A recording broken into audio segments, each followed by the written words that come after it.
Womenomics Podcast. I'm your host, Tiara Bryant. And this is Corinne Jones, your co-host. Yeah, so thank you for joining us again. You know, our mission is to help entrepreneurs build a business mindset by sharing strategic tools to help them reframe the limitations of their mind. So today we have a super special guest, one of my faves, a super special guest. Rafaniel, please tell the people who you are, what you do with your services, and how you be giving game out, basically. Man, first of all, I appreciate y'all for having me on today. Could have chose anybody else, but y'all decided to have me on, so definitely a privilege and honor to be on. But if y'all not familiar, my name is Rafaniel Jimerson, owner of Stampin Signings. We're a nationwide notary agency based here out of California. Man, we've been doing this. Started the agency last year, but I've been in the industry now for about 5 years now. So started locally, just in my backyard, just working with signing services, doing loan signings for the most part. And then I had the opportunity to do my first estate plan signing a while back. And then from there, I shifted my focus from doing loan signings to doing mostly legal document signings. So as of now, we serve the entire nation. Got over 300 notaries that we use across the nation that we work with on a daily basis. So pretty much our main services is really estate plan signings, apostilles, power of attorneys. And then also on the e-com side, it's another service that we provide. We actually teach people how to get into the business, whether they want to learn how to perform estate plan signings or if they want to learn how to start their own notary agency as well. So, and that's currently where we're at as a business, and looking to expand and can grow even more. That's what's up. I love that. So for one, I am a proud employee of Stampin Signings. His assignments in Jersey. So if you are a notary and you're looking for a peer signing service, a notary-based signing service, then definitely tap in. So I have to ask you, this is our first question that we ask all of our entrepreneurs because we got to know. When did you know you could be an entrepreneur? Ooh, that's a great question. When did I know? That's really a great question. Really, it was by necessity. So again, I used to work as a security guard a while back for like 6 years. And making a long story short, my supervisor, who I was under at the time, they placed a lot of responsibilities on him as far as like handling different tasks for engineering department, maintenance department, all these other departments. But yet he's a security supervisor, right? So for some reason, they placed all these responsibilities and tasks on him. And so when he started to fall behind on those tasks, they were starting to put his job at risk, and you could just hear the rumblings throughout the company, right? And so, of course, he was a brother as well. So we obviously don't get too much leeway. You know, it's either you do it right or you out of here. So when I seen them treating him like that, I was like, oh, they getting him out the door. It's only a matter of time before they get to me. Because again, it was to me brothers that actually worked in that company for the most part of where I was working at. So I was trying to figure out what my exit strategy was. So from there, I was like, all right, well, I'm gonna just start off with what I know. I definitely want to start a business. Wasn't gonna go to school all over again because I got an AA degree in criminal justice. So I thought I was gonna work in corrections or criminal justice department, whatever. So I wasn't gonna go through school again. I was like, nah, that's out. I need to figure something out. And so yeah, I wasn't gonna apply for another job. Definitely wasn't gonna do that. Like I thought for where I was at in my journey, I thought I was at the pinnacle where I could be as far as a security guard. Cause I was like, yo, I'm making $15 an hour. I'm unarmed. Woo, I made it. You feel me? I thought I was really at the cream of the crop. And so I was like, all right, well, I'm not this. This is the pinnacle where I'm gonna get to. So the next step was like, all right, let me start a business then. So first I was gonna start off with trying to start a private security firm. Didn't necessarily have the capital needed at that time to actually start it. So I was like, man, I got to pivot and try to do something else.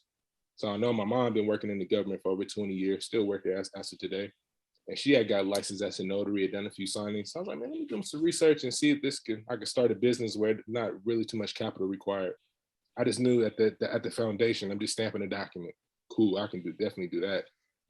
So that night I did the research. I found out how much notaries can make. I don't know how verified the source was, but I think it was like $50,000 a year, something like that. And signed up in the NNA that night. Left my shift, we go take the exam. We'll do the training, the 6 or 8 hour training at the time. Did the exam right after, found out I passed, and I haven't looked back since. That's it.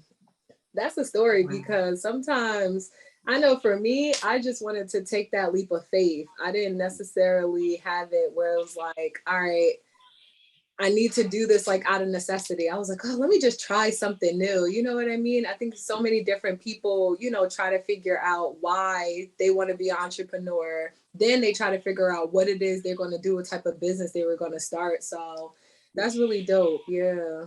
And then for me, I fell into it. Like my intention was never to be an entrepreneur. It was just to stay gainfully employed. And one thing led to another. I discovered it. And then I started to do the signings. And then I said, okay, I can make a whole business out of this. So like it wasn't out of necessity. It kind of was because I wasn't getting responses from my job applications. But the intent behind it wasn't like I want to build a business. So it's so interesting how we come from have different reasons and we come to the same environment, and then we get inspired and then create our own and develop, our own vision for what we want for our business. So that's really cool. Yeah, it really just started off with, it's funny, man. I was reading, it all started off with like reading Rich Dad, Poor Dad. So when I read that book, it like changed my life, just changed my whole line of thinking. And I had read the book when I was like 27, but it was so crazy. 7 years earlier, I already had the book and it was just sitting in my drawer. So it is. So I always think back like, damn, what if I would have read that book 7 years earlier? Ain't no telling where I would be at right now. So, but I mean, everything happens for a reason. Yeah, once I read that book, I was like, oh, I got to start a business. I got to try to get into some real estate, get some stocks, whatever. And like I said, where I was at, again, I wasn't going to apply for another job. I was just out. I wasn't going to go back to school.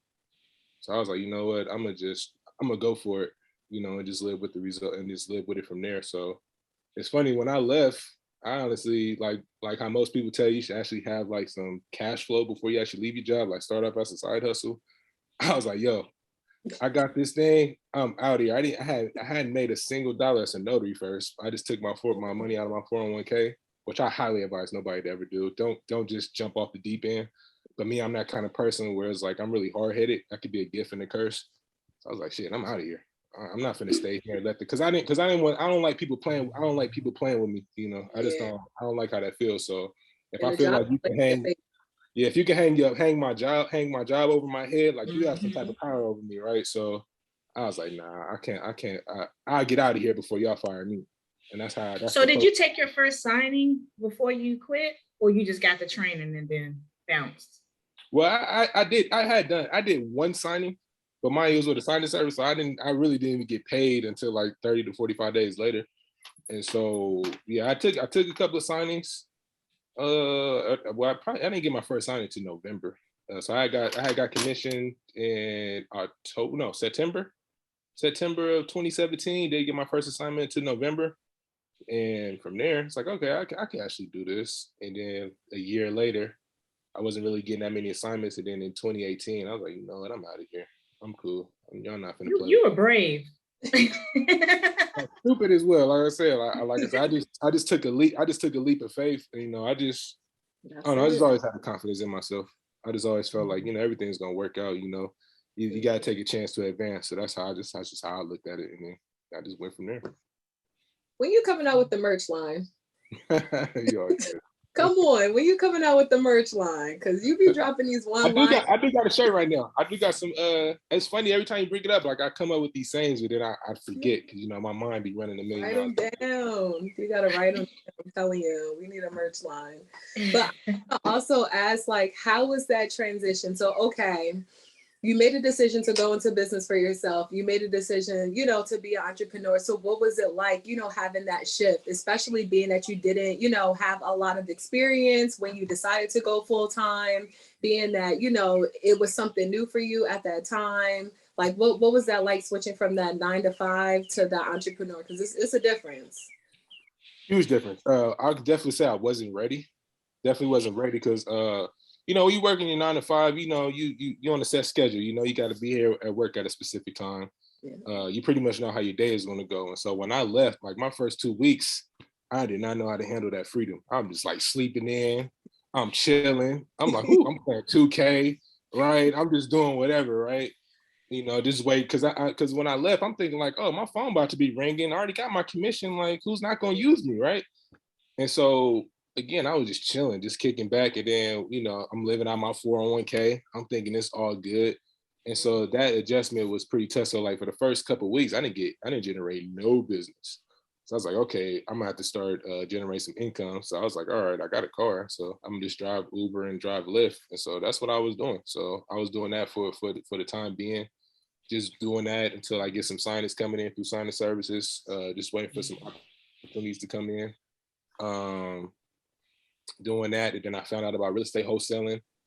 So I was like driving for dollars. Like my wife had got a car magnet for me with my logo, because at the time the business was called Jimerson Notary Services. So I would like drive for dollars around the city along with my notary car magnet, just driving around there, just trying to get some exposure. So that transition was pretty tough because one, I wasn't disciplined. I didn't know how to set a schedule, didn't know how to manage my time. The work ethic just wasn't there. That's another thing too. Definitely want to be transparent about that, because you go to work, it is like I mean, think about it, I've been doing security for 6 years. So I would go into the office and just do this, just chill all day, watching cameras, be on my phone, just doing whatever. Right. So that work ethic wasn't even all the way there first. So once the money started getting low, the wife get to barking at you, I was like, okay, I need to get off my ass and do something. Like I said, it was a lot of hard lessons in the beginning, just again, not being disciplined, not having a work ethic, not surrounding myself with the right people. People not just holding myself accountable, but surrounding myself with people who's going to hold me accountable as well. So a lot of hard lessons to learn in the beginning, to where, like I said, it's got me to where I'm at today. So let's pivot a little bit. Let's talk about, because when you started out, you were kind of laid back with it. And then when did the shift happen when you started to become more serious and focused? Was it after money got low, or did you get exposed to new things that kind of gave you a new energy or focus on your business? That's a good question. When did that change happen? So I went from first few months not really being disciplined, and then, like I said, once the money got low, it's like, all right, I really got to get out here and like make it shake. Man, when did I really change this? Yeah, just really getting out there, like, cause again, I was trying to, like, the notary business wasn't really popping for me at first. So I started dabbling in other things again, trying to do real estate wholesaling, reselling on Amazon and eBay, reselling books. I was in the financial services game, right? So I was doing all these different things, so just trying to find something that stick and find something that worked. And so a lot of times too, like I would get really discouraged. I really got discouraged when things didn't really go in my favor. Like I would get really down, get really depressed. And that's another thing they'll talk about. You get really depressed when things don't work out in your favor, especially when you feel like you're putting in the work. And then too, I wasn't around anybody. I didn't know anybody that was actually doing what I was doing, because no one in my family really is like a entrepreneur like that. Like now they are, some of them now, but like I was really like one of the first ones to like really jump off the bridge and really do it. So yeah, just going through those heartaches, just trying to figure out like, like where do I go from here? And then 2019, coming towards the end of 2019, my guy, shout out to Damon, working in financial services. Got into the insurance game, started working with him, got recruited into an insurance carrier. And then from there, when I started learning about sales, learning about marketing, branding, learning how to network, that's when I started to see the doors kind of open for me. It's like, okay, this is what it's like to actually be, because really entrepreneurship really just comes down to sales and marketing, and then really just putting yourself out there. And I wasn't doing enough marketing. I wasn't generating enough leads. I wasn't doing any networking.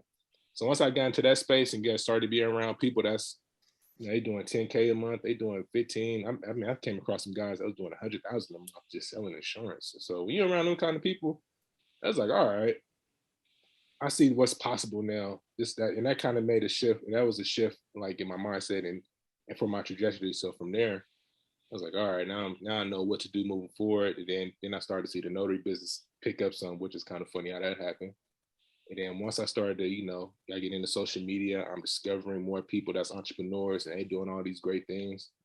Then that's when I was like, okay, I see what folks is really doing. I see where the game is going. So this is something I need to jump on right now and then go from there. So, and that's what happened. So talk about some of the mindset challenges you face once you got the ball rolling and you got more focused and you had some more direction of where you wanted to go. Mm-hmm. You were beginning to build your business. You Mm-hmm. talk about some mindset challenges such as like perfectionism or overthinking. Let's talk about that. Yeah, I'm an overthinker. I still struggle with that to this day. I'm what I used to think that, okay, this has to be right. This has to be perfect, or I'm not going to launch it. But as the time goes on, where you keep overthinking, I mean, just imagine when you're supposed to launch something that day, you say, okay, I'm gonna just put this off until I got this right. That may be a week from now. It may be 60 days to 2 months to 4 months then pass, and you still ain't even launched this. Meanwhile, the person who already got the idea to create something, they already executing on it, and then just living with the results of what's happening moving forward. So for me, man, just trying to get over the perfectionism, getting around people where they was telling me like, yo, you already got the idea, just put it out there. It's not going to be perfect unless you actually put it out there and then continue to refine the process as you continue to go on. So yeah, for me, just surrounding myself with the right people, just that's willing to launch things and create anything.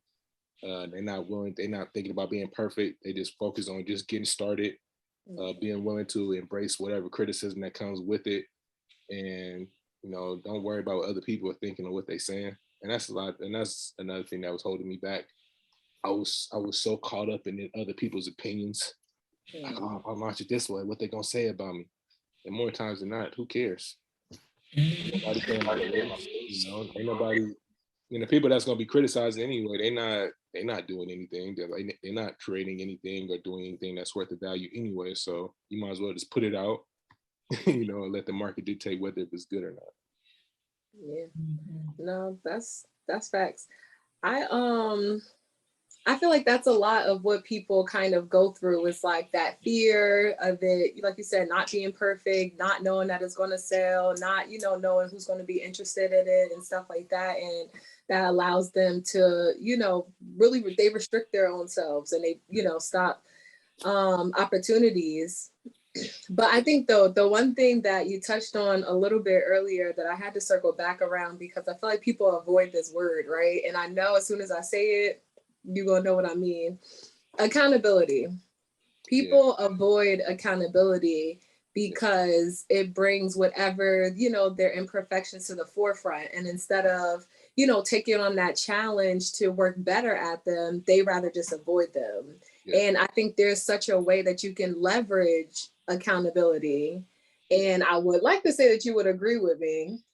Yeah, absolutely. But yeah, I definitely would like to talk a little bit about that. You too, Corinne, just what are some of the benefits of leveraging? Oh my gosh, y'all. We know what you mean. We got you. Leveraging accountability. Yeah, who I would like to hear what both of you guys have to say. Well, I think I'll go first if you don't mind, Rafaniel. I think I struggle a lot with perfectionism. I still struggle with it. I overthink. I feel like I have this invisible belief, because it's not real, that I have to be a full-on, all-knowing authority before I complete, execute, deliver something. And that's never going to be the case, because we're always learning. It's always something that I don't know. Even if I am an authority in something in my own right, there's always more to learn. And I'm human, I'm going to make mistakes. But I still take a long time, going through everything with a fine-tooth comb. And then, but the reality is I'm just procrastinating due to not being completely confident in what I'm doing, whether it's good or not. So it's like these sneaking underlying issues underneath perfectionism. And I think sometimes I mask it with the whole idea of perfectionism because it sounds better, but it could be a little lack of confidence. So it's like a mixture of those things. But I know that when if I believe in what I'm doing, perfect, imperfect, and I execute it, and let's say I find out once the email is sent, once the product is out there, once I've delivered on a service, and I found fault in something, I can leverage it by just simply learning more from that mistake and being confident about it. And people value that. People value authenticity more than the mistake, because we're all human. And if someone who puts a microscope on your mistakes, they probably have far more than you, and they feel leveled out because They can see weakness in you. But if you say, oh my God, that's just a mistake. Oh, okay. And you look to correct it and learn from it or pivot or bounce back from it, I think that grows your own confidence. And then your audience, if it's your customer or your peers, even your children, they gain more confidence in you. So I think, from that standpoint, I think confidence can be grown by leaning into the mistakes we make or leaning into the risks that we take. It's not always easy because we always fear the unknown, the things that we don't see. But whenever I just jump out there and do it, I'm never just doing it blindly. I give it some thought, but it's never going to be perfect. And I think that's just the awesome part of life. You kind of learn and you grow as you go. That's a fact. That's a fact. I think for me, I'm one of those kind of people, and I still struggle with this to the day, where it's like, I don't like to listen. And that's kind of weird because I actually do listen, but like when it's somebody telling me like trying to have like the idea of like having someone hold me accountable, and it's like, who are you to tell me anything? And I would use that like that's a way out to duck accountability, right? It's like, who are you to tell me to do this or what's right? Like, you don't know nothing. You ain't never done this before, right? But when you actually get around people that have done it before, it hits a little different. So it is a little different. So you can't be that person where say, I have this outlandish goal. I want to do this. I want to do that. And you're not putting any action towards it, right? And then, when somebody brings it up to you, you catch your attitude behind it. So it doesn't work like that, right? So for me, like I said, when it comes to accountability, like it's very important for me to be around people that's actually doing what they say they do. And then, like I said, if I'm striving to get to that point, whatever it is that they're telling me that what needs to be done, my activity needs to be at this level, my marketing needs to be at this level, I need to do these daily tasks. That's what that's what needs to be done. And if I show up the next week without those things done, I can't be mad at them if they bring it up to me, right? Like I look stupid trying to say, well, I said I want to do this. Okay, what did you get done since that week? So, well, I did this. Okay, but did that task put you in alignment with help you reach your goals? It was like, well, no. Okay, so what was you doing in that meantime? Right? What did you get? What was you say you want to get this done, right? This is what your goal was. Why didn't you work towards those steps?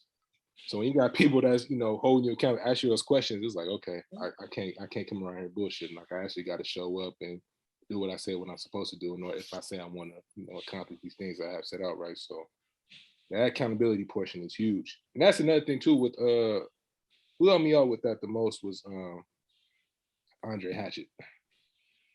We in the mastermind group, we do these accountability Mondays where, if you say we want 2 to 3 things that you want to get done by next week. Don't show up next week without those things done. And so for me, I was like, oh, I've never been in a space like that before where you got other people that's doing all these things. So I was like, oh, if you're doing that and you making this amount of money, you have this amount of success, I can't come here next week and be like, oh, I didn't do it. Because they're going to ask you, you're going to pull your card. Like sometimes you need people to pull your card. That's right. You need people to pull your card and that'll help you get out of whatever headspace you in to get you on track with what you're trying to get to. Because if you don't got nobody that's gonna pull your card, you're gonna still be in that space where you feel comfortable. Whatever that's supposed to be done, you're gonna put it off and be like, yeah, I'll get to that later. But then meanwhile, the person who is very who has this goal that they want to accomplish, they're not playing. Sounds like there's no space for ego. No, you don't have no space to, like, you obviously need ego. You got to have confidence, in order to do what you're doing. But when it comes to, like I said, you want to accomplish a certain goal, you can't have no ego.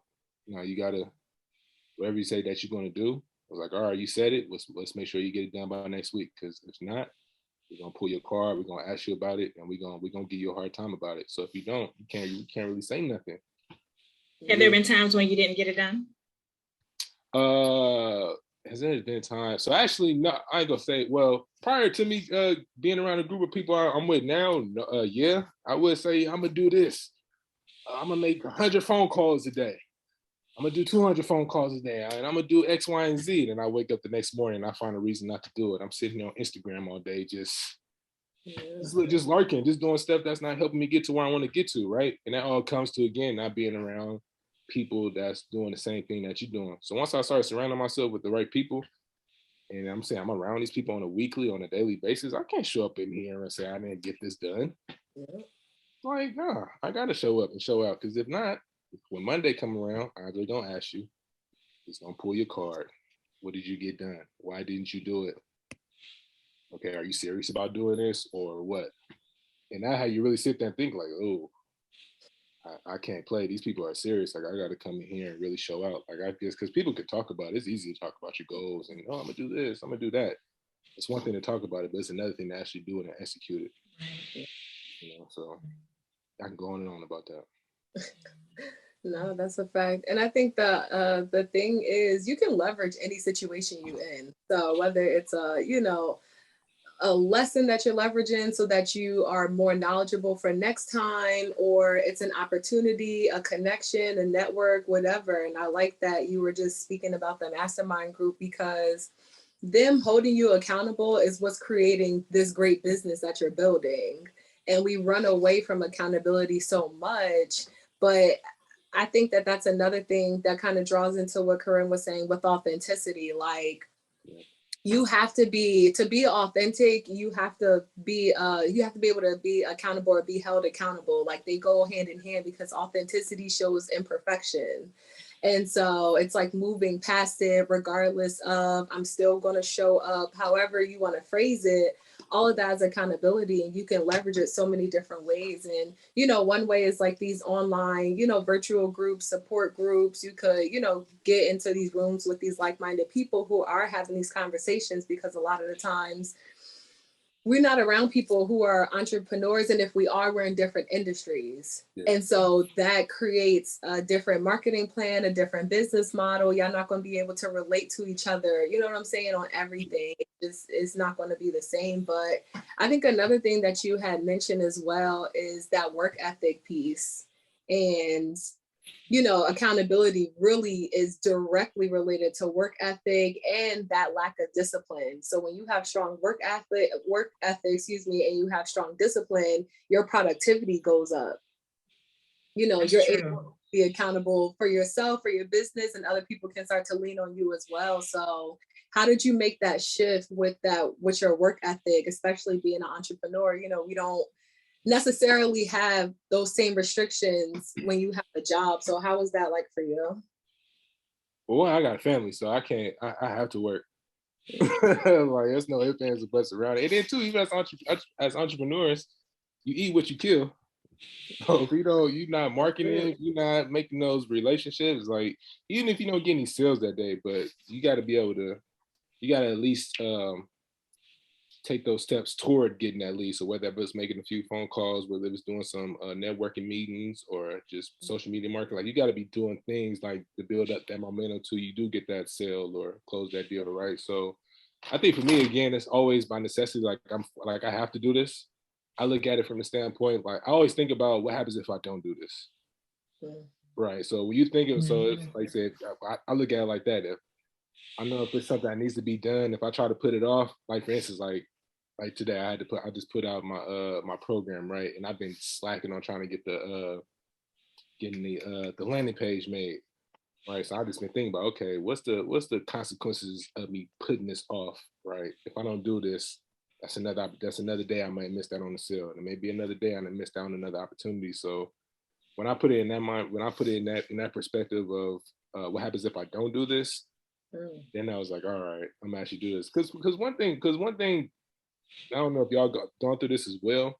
When you don't do stuff, when you don't do what you say you're supposed to do, and then when it get to 3 or 4 o'clock, 5 o'clock, and it's been sitting in the back of your mind all day, it was like, I know I was supposed to do that, but why didn't I do it?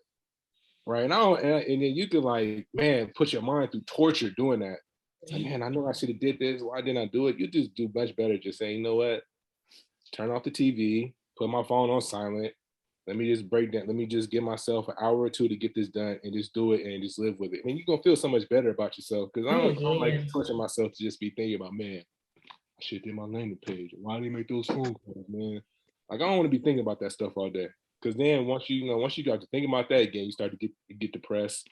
And then social media, if you on there all day, you'll see people that's, they like to flaunt their wins, and you'll get caught up in that mix where you think, oh, well, why can't I be like this person? They doing so well for themselves. What is it that they're doing that I'm not doing? Well, they're working.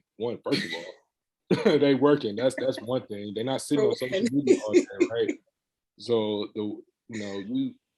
if you sitting around worrying and doing this all day, and I took this from Dame Dash, like, you're not doing enough work. Mm-hmm.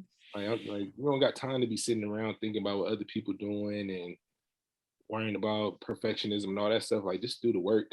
And more than a lot of times too, the type of projects that we all like be working on, what needs to be done, it typically only takes like an hour, if that, to get done. Right. Yeah. That's so true. And I think, you know, although we're entrepreneurs, we're also human. Sometimes I wake up down. Sometimes but when I had a job, there was somebody telling me what to do. So regardless of my emotions, I still executed the same task at whatever was expected of me. But now that I have to set expectations for myself, sometimes I can get a little lax, but then the consequences and the stake is a lot higher because I have my own design vision for myself and for my business. And so what I learned, I heard this concept, and I know I'm gonna get it wrong, but somebody out there is gonna understand what I'm saying. So you know how you have a list you may have a to-do list. We all have them either written down on our calendars in our heads of the things we got to do. And we'll have like things that are significant, like the landing page is important. It may not take long, but it may take a lot of thought or whatever, or planning, or it's the most critical thing that needs to get done. And then you have all these little micro tasks that you need to do that all add up to important things. So what I used to do was do all the micro tasks because they were easy and I felt productive. I'm like checking everything off the list. Then I would go to bed with the major thing not done and I would feel like crap. Yeah. So someone told me before, put the large rocks, like if you have I have a prop here. So if you have like if you have a large container and you have a whole bunch of rocks, like they're big rocks and little rocks, if you put all the little rocks in first, all the pebbles in first, and then have these 3 big rocks, they're not going to fit. But if you put all the big rocks in first, the pebbles will find a place and they will all get done. Yeah. So what I've learned is I knock out the hard stuff or the stuff, even if it's not big, it's annoying. And I've been putting it off. So it's become bigger in my head. I will knock that out right away and get all the big stuff out the way, which gives me all this momentum because I did big stuff. It was important. And then all the pebbles, you just bang all that out. It becomes easier. So I don't know. I think it's called do the big rocks or put the big rocks in first or something like that. And that has like changed the game with how I prioritize tasks and how I get them done. I thought it made a lot of sense to do the little things first because you're knocking stuff out and then you can then focus on the big stuff. The opposite actually works for me. And I feel, I guess, more accomplished. And then ultimately the next day when I get up, all the little residual things that maybe I didn't get to, it doesn't have the same impact as the big thing that I could have missed. Yeah. Yep. It builds your confidence as well once you get knock out those big things, because you knock out those large projects and you get, you wake up the next morning feeling like you can take over the world. It's like, oh, if I can do that, what's next? Right. So you always want to start off with the hardest thing, right? Even I still struggle with it. There's some things that's difficult for me where it's like, I get to it, even like I said, because I struggle with that as well. But like at some point where it's like, you know what, let me buckle down, turn off the TV, I'm not missing anything. I'm not whatever it is that's on TV, whatever is on my phone, it's not going anywhere. It's gonna be there for me. But this task that needs to get done, I don't want to, like I said, I don't want to go to sleep just thinking about, damn, what happens if I don't do this? I should have had this done. I was like, no, just get up and do it right now so you can stop thinking about it. So knock out the hard stuff first, and then like I said, that little stuff. And normally the little stuff like that, it takes like a couple minutes to do anyway. So yeah, man. It's crazy how our minds start to create these stories or this perspective of, getting things done. Like like something so small that I need to do. If I start voicing it and discussing this with someone else, they'll be like, it's not even as serious. But because I put it off for so long, it's this massive monkey on my back. And so I've learned I'm not perfect. There are days when I don't get a thing done. There are those days. But I understand the consequences around it. And I've learned so much on this journey that it's just not even worth it. It's not worth beating myself up because I just didn't feel like it, or I wasn't in a good mood, or I found one thing that I don't want to face because it's agitating because I have to make a decision around it. And so I'll just put it off and busy myself with the little pebbles. And then I still have to face it, or something fails because I just ultimately don't get it done. So sometimes it can be this endless loop. And if you don't, like you said, if you don't say like, well, what happens if I don't do it? It changes how you see it. You'll drive yourself crazy. Like really, like, and I've done that to myself, and it's like torture. You're just driving yourself crazy, just thinking about, man, what happens if I don't do this? Or I'm gonna do this at 5:00. I'm gonna do this at then 5 o'clock come around. I was like, oh, I just need 30 more minutes. Get 30 minutes around. It's time to go to bed. I was like, damn. I should have just did this already, right? So yeah, don't torture yourself, y'all. Just whatever it is you gotta get done, just do it. You'll feel so much better. You feel so much better about yourself. And then on top of that, by not getting those things done, it's other stuff that's gonna come up that needs to be done, right? So, and it just becomes this thing where you just feel like you're overwhelmed. And a lot of times folks feel overwhelmed because they're not doing the things that they say that they want to do. And it's just a matter, again, just buckling down, just sitting down. At least just give yourself an hour. Just give yourself an hour and just focus, work, and just do that and just see what that does for your confidence, right? Because even if once you take that hour actually do it, you're gonna be in that zone. You're gonna be like, all right, what's the next thing? I'm already in, and that's another thing too, just being in the zone, having that momentum, and then that's going to carry over into other things that need to get done. By the time you look up whatever was on your to-do list for that week, you done did that in like 3 hours. So I got a question about that. So like some people everybody have different organization styles and how they execute their work. Some people do like time blocking where they say, okay, no matter what, I'm going to dedicate 3 hours on this. After that 3 hour mark or whatever the time frame, I'm stopping. Like I'm challenged with that due to perfectionism sometimes. If I'm on a roll, I may spend all my time on it because I know that I'm getting it right, which I'm really not. I could have just did it within that time block, but I'll just keep trying to add more value on one thing, and then other things get pushed back. So do you, since you struggle sometimes with overthinking and perfectionism, do you time block? How do you organize your day to be effective? So typically what I would do is on Sundays, Saturday, I used to be on Sundays, but Saturdays, I plan out my whole week, what needs to get done for the entire week. And so if I got to network at a specific time, I'm gonna block that hour off for that specific time to network. If it's like if I'm doing some marketing, whether it's scheduling out content, creating content, or I'm gonna make some phone calls, like I'll have like an hour or two where it's like my marketing hour, where I'm just focused mainly on marketing. And then once I'm done with that, I could just focus on stuff that's working on the business. So that could be like admin task or responding to emails or just little stuff like that's not business related, because I try to focus on really getting the work done first. And once I get the work done, like I said, I could focus on other stuff, whether I want to create some new projects, working on an app or working on a new program. So the preparation really just starts on the weekend, just Saturday and Sunday, just lining up what I want to do, what I want to get things I want to get done for that week, what goals I want to get accomplished. And so with those goals that I want to get done for that week, I'll just time block it, on the calendar as far, okay, when Monday comes around, I'm working on this for the day. All right, when Tuesday come around, because I got that done on Monday, I'm gonna focus on doing this only on Tuesday.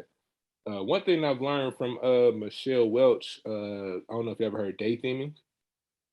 Y'all familiar with that? Say that again. Day theming. So day theming is obviously like in our business is all about marketing, and one thing she was saying one time, she was like, you don't really have time you can't prospect 5 to 7 days out of the week, because if you're prospecting, by the time you get a client, how are you gonna be able to serve them? You've been so focused on prospecting, your service is trash. So you didn't do all that prospecting for nothing. So she was saying, and something that, and I'm still working on this as well. I don't got it all the way down yet. But she's saying you can have a day where it's like your admin day. You just focus only on admin tasks. You're not doing anything else besides the admin tasks. The next day you could do what is a content creation day. We're using that whole day to just focus on creating content. And then you may have that third day where it's just basically prospecting. So that whole day I'm focused on making phone calls. I'm networking, putting out content. I'm doing anything task related that's regarded to lead generation. And then that fourth day, you may be focusing on maybe a specific or whatever, or you just doing some things that's working on your business, right? So yeah, I would go back to like day theming. So you use specific days where it's for the specific thing I want to get done. So I gotta write that down. Yeah, she's really good at that time, and she's really great at time management. Yeah, so like so that time management aspect, like I said, this day theming, like I said, because again, we don't have time to be prospect every single day, and that was my struggle too, where I feel like, oh man, I got to prospect every day. But then when I get a phone call, I'm like struggling to book the client because I don't even know what to say, because I just been so focused on getting the client, and then when the client does come in, I don't even know what to say to him. So I did all this focusing on prospecting just to lose the client. Right. That's a major key.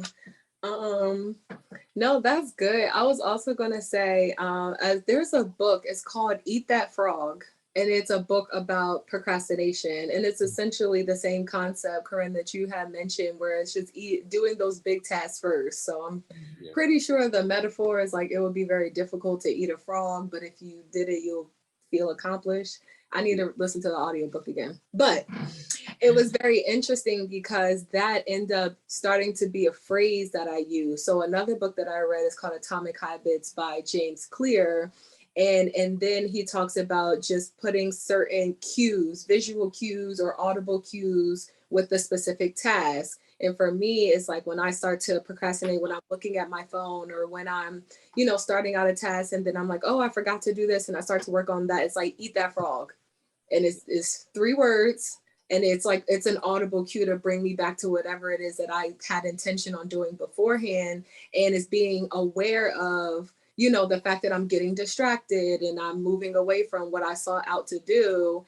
And it's just something that's like super simple that if you arrange your mind to associate those 2 things together, like that's when it becomes a habit. And we need to make our habits look more, attractive in order to do them more often and successfully. So I like the idea of day theming. I think I might have to try that out because it also helps kind of structure your mind out as well. And it's kind of difficult to switch from creative tasks to logical tasks and back and forth. So it does serve you better scientifically if you kind of separate those out. So I mean, a big part of our podcast is giving those strategic tools and helping entrepreneurs build up that toolbox in order to, serve their business better and really just, move away from things that can limit them. So I would like to know, you talked about heartbreak, you talked about disappointments, discouragements, all of that stuff.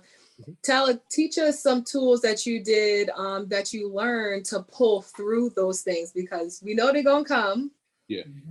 We know they come for various reasons, but we need to learn how to not let them stay. Yeah. So if you want to share some of those things, I'm sure people would definitely want to try it out. I know this might sound harsh. Sometimes you just gotta get over yourself. Facts. Yeah, I think sometimes you just gotta get over yourself. Life goes on. One thing I realized, regardless how pissed off or mad that you are, the world still goes around. So at some point, you can either get over yourself and pick up the pieces and get back to it, or just sit around with the pity party all day and just moping around. So for me, I'm probably like the worst person to ask this because I'm one of those kind of people where I'm very direct. It's like, man, like get over yourself. Like I'm really not really a really emotional person too. That's another thing too. I'm kind of cold in a sense. That could be a good thing and a bad thing. So for me, I've had those moments where I'm just sitting around, just like pissed off. I'm mad just because something's not working in my favor. But now at some point, I get over it. So it used to take me like I've had moments where I'll have moments where I'm doing cold calling and I get no's, nobody ain't answering the phone, people hanging up in my face. And just from that 1 hour of doing that work, that killed my mood for the whole day. It's 24 hours in a day, right? So you're gonna let that 1 hour of things not going your way kill your whole mood, right? But just imagine the opportunities you missed in those previous hours if you would have not, if you would have got out of the pity party, right? So I think for me, it's just like really just get over yourself, pick up the pieces. It's not the end of the world. You're gonna take some L's. That's another thing you go on, and the L's only and it only comes from experience as well. And it depends on where your mindset is at. But yeah, you got to get your ass kicked a few times, get punched in the mouth, and just go for a walk too. That's another thing that helped. Going for walks, clearing my mind, meditating, and then just getting over myself. And then too, you want to bounce ideas off people. Like if you know someone that's like they may be in a different industry than you are, but we are entrepreneurs at the end of the day. The principles of business are always going to be the same no matter what you're doing. So just ask them, it's like, man, I dealt with this today, man, and it really got me down. I could really use some advice on how do I shake this, or how can I bounce back from it. And a lot of times, to really just step away. I give you a great example. I used to play a lot of video games when I was younger, and I'm really competitive. So when I used to lose, I'd slam my controller. I'd get pissed, and my mom would be like, "Turn the game off, go for a walk, shake it off." And I'd be like, just getting really pissed off. And that same thing applies to in business as well. So sometimes you just got to put the phone down, just step away for a moment. And a lot of times too, when you step away from it, go for a walk, you start to get clarity. And you start to get understanding. It's like, okay, now I'm kind of like calmed down. I kind of calmed down in a sense. It's like, okay, now it's time to observe, get back to the drawing board. And it's like, just think about, what is it that I did wrong? I wasn't supposed to say a particular thing? What was it in that moment that made me get this pissed off so I can avoid this moving forward, right? So, if you try to be positive, that's another thing too, positivity, just keeping not getting too low, not getting too high, and then just embrace it.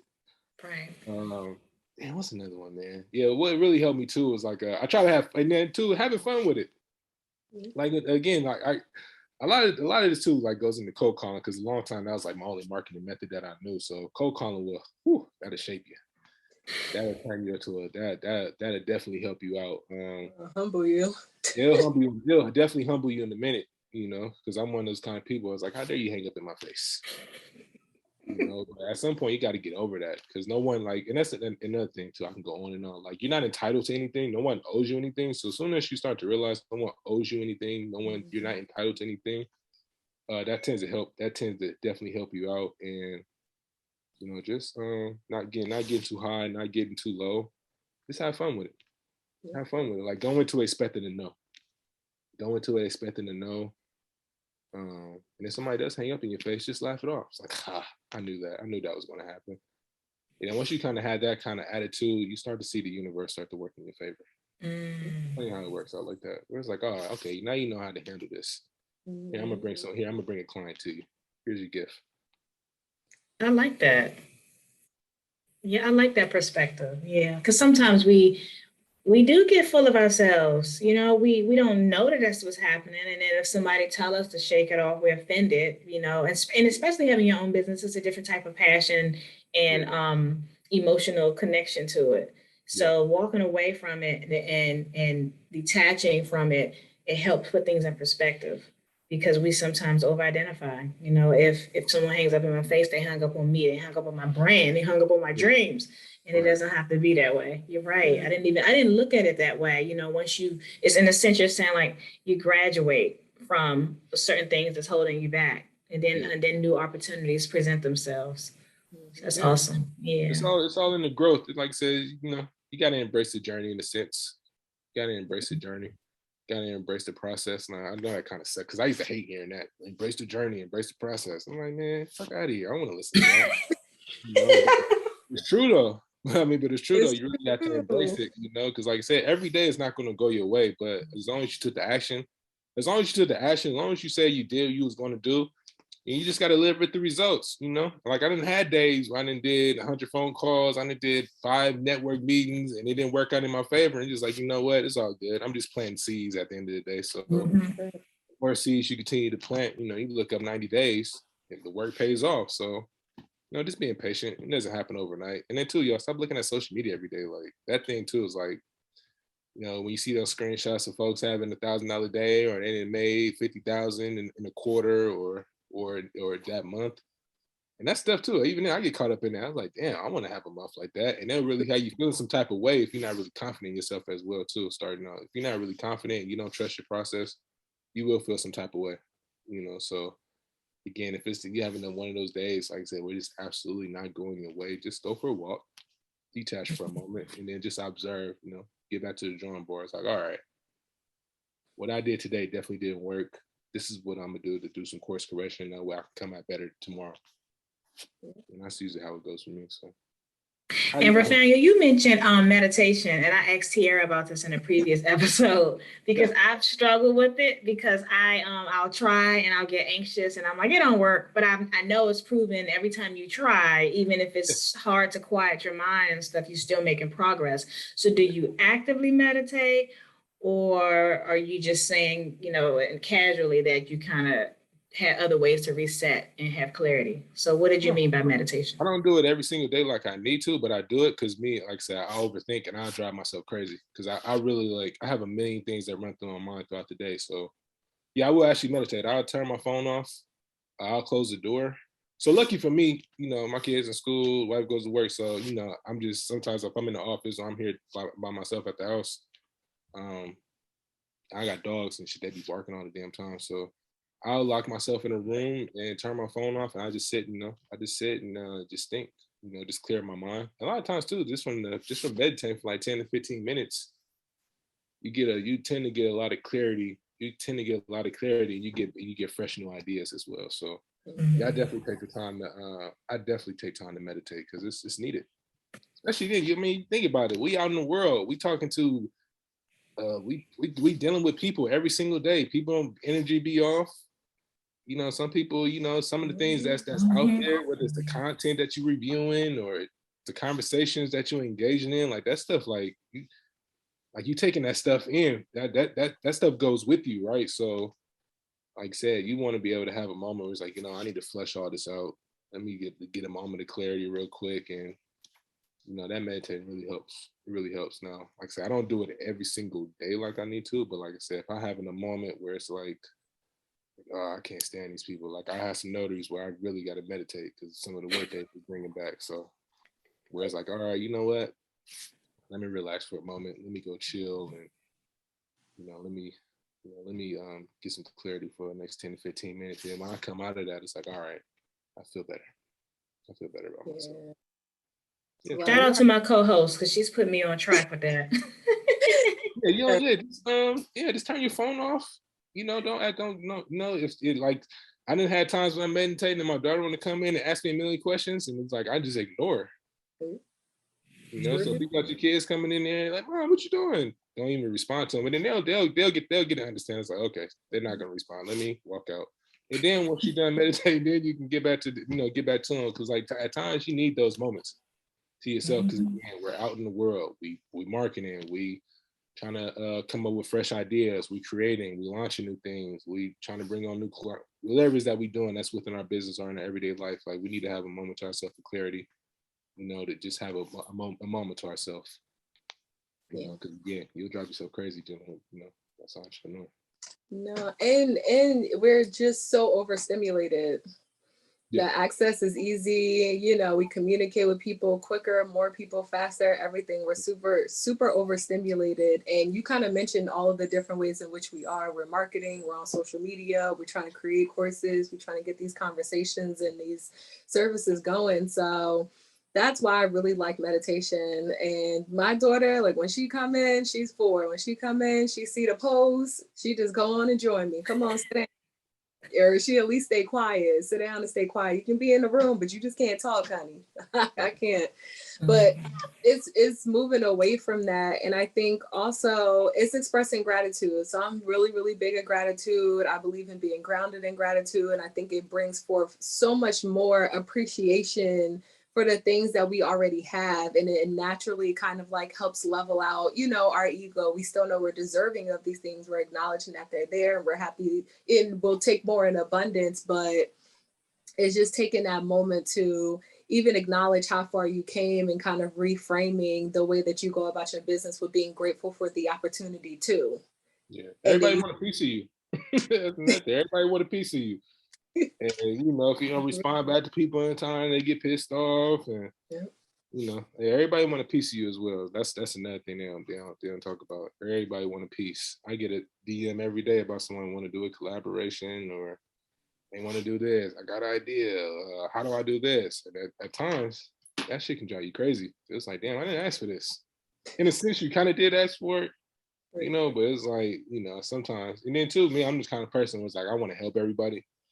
And then like I said, at that point was that sometimes you got to limit your access, got to limit folks' access to you, because again, not everybody coming with the right energy or had the right intentions. They just want to just connect with you just because they may see you have, you got a movement going on and they want to leech on to that. And that does happen. So yeah, you gotta take a moment to just break away from the world. It's funny too. Yeah, you should definitely try that. Just lock yourself in a room. Turn the TV on, turn the phone off, and just sit there. And then, like you said, all those things that's running through your mind, it starts to slowly dissipate. It just slowly goes away. You just sitting there and just to yourself. And then by the time your timer goes off, you're like, wow, okay, I feel much better. I feel much more energized, and I'm ready to get after it again. That's awesome. That's why I love this podcast, because like on social media, we see, all the things you're doing, all your digital products, your courses, academy, we see the things that you promote, and people sometimes may have this perception that you have it all together, they don't, or you have everything, you have all that it takes, and they wish that they could. And so I'm just so honored to have you here and for you to be so transparent and talk about all the things that we typically don't talk about as entrepreneurs, because we don't necessarily have these spaces. And sometimes people are just not trying to be vulnerable, because everyone's competing and they have barricade guards up and stuff like that. But it's so important, because it, feeding off of each other's positive energy helps tremendously, especially not just about the work, but about just how to survive and thrive through it.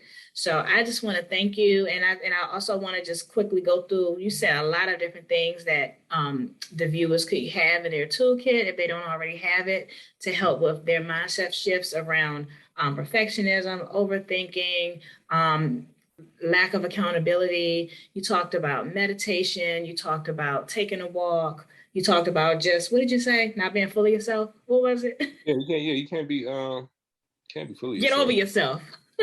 Get over yourself. Get over yourself. Like you may think that's harsh, but people sometimes need it just straight, no chaser. Like, it doesn't have to be that deep. Just get over yourself, because I can give you 10,000 reasons why something doesn't work, and it's legitimate to me. But there's somebody who got 10,001 more reasons, and they make it happen. So sometimes I just got to get over myself and keep pushing, because there's nothing stopping me but myself. So I think that's just valuable knowledge, valuable advice. And what we do, and at the same time too, is like, man, what we do is a blessing. It's not too many people that get the opportunity to do it. We get the opportunity to do things that we like to do. Like we sitting here, in the middle of the day, we get to do a podcast, right? 6 years ago, I wasn't doing nothing like this. Like around this time, like I was working graveyard. I'd be asleep around this time, right? Recording a podcast was the furthest thing from my mind. Recording content, trying to do some entertaining, but also marketing at the same time. Like those things, like that was like the furthest thing from my mind, right? So at the same time, like, you got to be grateful. Like I said, I don't take none of this stuff for granted. Like to be able to have a conversation with y'all and just be able to surround myself with the type of people I've had the opportunity to be around. And man, this is everything. Like this is a blessing to be able to do this type of stuff. And it's like only the beginning. So it's ain't no telling what else is in store for us down the road, right? So be appreciative, be grateful for where you are, because like I said, there's other folks that wish that could do the things that we do, right? So keep that in mind, and then that tends to give you a better perspective on why you're doing what you're doing at the end of the day. Okay, well, I just want to thank you for coming on the Womenomics Podcast. You've dropped a lot of gems. I think you've helped shift a lot of perspectives. People who something, you could say the same advice, I could give similar advice, and it just hits different the way in which you convey it to people. So it's super duper valuable. I appreciate you. Thank you for coming. And Tiara, did you have any final words? Anything you want to add? No. Excuse me. Definitely, Rafaniel, drop how the people can get in touch with you, what you got going on, if you got any workshops coming up, because again, gym dropper over here. I just now I had fell off for a minute for the I ain't gonna say for a minute for the workshops, but I'm back on my workshop grind. So y'all can find me on really everywhere, really. Instagram, Rafaniel, Rafanyo. Definitely check me out on Stamper Notary as well on IG. Check me out on TikTok, Stamper Digital. Where else are we at? Twitter, Stamper Notary. If y'all want to learn how to get into this notary business, you want to launch your own notary agency, check in with the Stampin Academy, www.stampinacademy.io, or you can go directly to www.notaryagencysystem. If you want to learn how to perform estate plan signings, go to legaldocworkshop.com. Man, we got some of the stuff in the works, but other than that, man, just tap in with me. It's all good. I'm not the funny out the type. I'll respond to your DMs and all that if you got any questions or anything of that nature. And tap in for the what we got. We got the estate plan. We got the middleman workshop coming up by the time this get released. Y'all probably miss out. My bad. I have another one for y'all though. But we got the estate plan doc review workshop coming up as well. So one thing that I've been noticing before I jump off, we always see a lot of loan document review workshops, but there's nobody out here that's showing you how to do the estate plan documents as well. So that's really very important, because I do a lot of those like all the time. So it's really important that notaries I work with actually know how to perform these documents. Because again, I don't want to be sending y'all a ton of instructions on how to actually do these signings. I'd much rather for you to actually know how to do this. That way, you know what you're doing. I can make sure you get paid, and we don't got any holdups within the process. So again, tap in with me on social media, and I'll see you the link. Yes. Well, thank you so much for joining us. We hope that this episode provides you as much soul care as it has provided us. And yeah, we out. All right. Womenomics Podcast. Womenomics Podcast. Womenomics Podcast.